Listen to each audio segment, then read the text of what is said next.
এগুলো সবই হচ্ছে ডিপে রাখা আম। আমাদের গ্রামের বাড়ি থেকে আনা হয়েছে। মা হচ্ছে অসুস্থ, এই কারণে হচ্ছে আমের কোনো ব্যবস্থা করতে পারেনি। এর জন্য হচ্ছে ছিলে ছিলে মাঝখান দিয়ে ফালি দিয়ে ডিপে রেখে দিয়েছে। আর আমি হচ্ছে এই সবগুলো আম খুব ভালোভাবে যে কোনো একটা ব্যবস্থা করে মাকে দিয়ে আসবো। তো ভিডিওটা দেখতে থাকেন, আশা করি ভালো লাগবে। আবার অনেকগুলো আম যেগুলো বেশি পেকে গিয়েছে সেগুলো কিন্তু আমেটোর মতো জাল দিয়ে ফ্রিজে রেখে দিয়েছে। পরবর্তীতে ভালোভাবে জাল দিয়ে মশলা এড করে আমট বানানো হবে। আজকে আপনাদের সাথে শেয়ার করব আমের আচার রেসিপি। তো এখানে অনেকগুলো আম পেকে গেছে, কিছু আম আধা কাঁচা পাকা আছে, একদম বেশি পাকাও আছে। তো একদম পারফেক্ট আচার দেওয়ার মতো একদম কাঁচা আম নেই। তো এগুলো সব ডিপে রাখা হয়েছিল, যে কারণে আরও একটু নরম হয়ে গেছে। আর সেগুলোকে কি ব্যবস্থা করে কিভাবে রাখলাম সেগুলোই শেয়ার করব। সো হ্যালো এভরিওয়ান, আসসালামু আলাইকুম। আশা করি সবাই ভালো আছেন। আলহামদুলিল্লাহ, আপনাদের দোয়া এবং আল্লাহর রহমতে আমিও অনেকটা ভালো আছি। তো পাকা আমগুলো কি করে রাখলাম আর কাঁচা আমগুলো কিভাবে আচার দিলাম সেটা আজকে আপনাদের সাথে শেয়ার করব। আমার প্রচণ্ড পরিমাণে ঠান্ডা জ্বর, আমি কথা বলতে পারতেছি না। আমার এই ভিডিওটা যদি কারো কাছে একটু হলেও ভালো লাগে অবশ্যই লাইক, কমেন্ট, শেয়ার এবং সাবস্ক্রাইব করে আমার পাশে থেকে যাবেন। আর ভিডিওটা অবশ্যই একটি লাইক দিয়ে দেখা শুরু করবেন। অনুরোধ রইল সবার কাছে পুরোটা ভিডিও দেখবেন, আশা করি আপনাদের কাছে ভালো লাগবে। যেগুলো একদম পাকা আম ছিল সবগুলো অল্প অল্প করে এইভাবে চিনি দিয়ে জাল দিয়ে নিয়েছি। আর একটু কাঁচা যেগুলো ছিল সেগুলো হচ্ছে আমি সরিষার তেলে সুন্দরভাবে বাগার দিয়ে নামিয়ে নিয়েছি। অবশ্যই দেখতে থাকুন। আমি আসলে এত ভয়েস দিতে পারতেছি না, আমার খুব কষ্ট হচ্ছে। তো আপনাদের কাছে অনুরোধ রইল ভিডিওটা ফুল ওয়াচ করবেন। এটা ছিল আমার বাবার বাড়ির ভিডিও। তো মা অনেক অসুস্থ, এই কারণে হচ্ছে এগুলো সব আমাদের গ্রামের আম ফ্রিজে রেখে দিয়েছিল যে পরে এগুলো করবে। তো আমি হচ্ছে মায়ের বাসায় যাওয়ার পরে দেখলাম অনেকগুলো আম এভাবে ডেপে রাখা হয়েছে।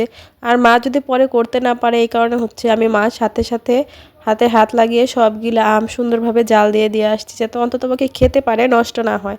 তো এই তো দেখেন জাল দেওয়ার পরে আমগুলা কত সুন্দর হয়েছে, মাশাআল্লাহ কালারটাও সুন্দর আসছে। শুধুমাত্র চিনি, এলাচ, দারচিনি দিয়ে ভালোভাবে জাল দিয়ে নিয়েছি। জাল দিয়ে একদম শুকায় নিতে হবে। আর বৃষ্টির কারণে হচ্ছে মা আসলে আচারটা আগে দিতে পারেনি, প্রচণ্ড বৃষ্টি ছিল কয়েকদিন। তো সেগুলো হচ্ছে ওইভাবে জাল দিয়ে আমি চলে আসলাম। আবার যেগুলো একটু আধা কাঁচা পাকা ছিল সেগুলোকে একটু সরিষার তেলের আচার বানিয়ে রাখলাম, কারণ সবগুলো পাকা আম আসলে খেতে ভালো লাগবে না। এর জন্য কাঁচা আমগুলো আমি একটু তেলের আচার বানালাম, খিচুড়ি দিয়ে সারা বছর যেন খাওয়া যায় ওই রকমভাবে। আর এক কড়াইয়ে আসলে এতগুলো করে আম দেওয়া যাবে না, তাই আমি অল্প অল্প করে এই প্রসেসে বানিয়ে নিয়েছি। এখানে হচ্ছে আমি সরিষার তেল দিয়েছি, এলাচ, দারচিনি আর হচ্ছে সরিষা বাটা, মানে সরিষা বাটা মাস্ট বি। আমি সব প্রায় আচারে দেওয়ার চেষ্টা করি, তো দিয়েছি। সেইখানে হচ্ছে ভালোভাবে জাল করে নিলাম তেলের সাথে। তারপরে তো আধা কাঁচা পাকা আমগুলো সব দিয়ে দিলাম। তো এখন আমি ভালোভাবে নেড়ে চেড়ে নিব। তারপরে হচ্ছে আমি পরিমাণ মতো চিনি দিয়ে দেবো, যে যেরকম খায় আর কি। তো এর আগেও আমি একটা আচারের ভিডিও দিয়েছিলাম আমার শ্বশুরবাড়ি থেকে। তো এটা হচ্ছে আমার বাবার বাড়ি। আমার মা কিন্তু সারা বছর আমাকে আচার বানিয়ে দেয়, কিন্তু এখন যেহেতু মা অসুস্থ তো আমারই যায় সব কিছু করা লাগছে। এখানে হচ্ছে আমি ভিনেগার দিয়ে দিলাম পরিমাণ মতো। ভিনেগারটা দিলে হয় কি, আপনি যদি রোদেও না দেন আমের আচার তাহলেও আমের আচার ভালো থাকে, কোনো সমস্যাই হয় না। তো এখন খুব ভালোভাবে কিছুক্ষণ নেড়ে চেড়ে নিতে হবে। তারপর হচ্ছে পরিমাণ মতো আমি চিনি দিয়ে দিব। আসলে বিয়ের পরে মেয়েরা আর কতটুকু করতে পারে মা বাবার জন্য, কারণ একদিন, 2 দিন, 7 দিন, 1 মাস যতই থাকো না কেন তারপরে কিন্তু শ্বশুরবাড়ি আসতেই হবে। তো এই তো আমি হচ্ছে পরিমাণ মতো চিনি দিয়ে দিলাম। আমগুলো একটু বেশি টকটকে ছিল, এই কারণে হচ্ছে আমি বেশি পরিমাণ চিনি দিলাম। তেলের আচারটাই কিন্তু বেশি চিনি দিলে ভালো লাগে না। এখানে আমি ঝালও অ্যাড করব, টক মিষ্টি ঝাল আচার বানাবো। তো এখানে ঝাল অ্যাড করব শেষের দিকে, শুকনো মরিচ ফাঁকি করে রাখা হয়েছে সেগুলো অ্যাড করব।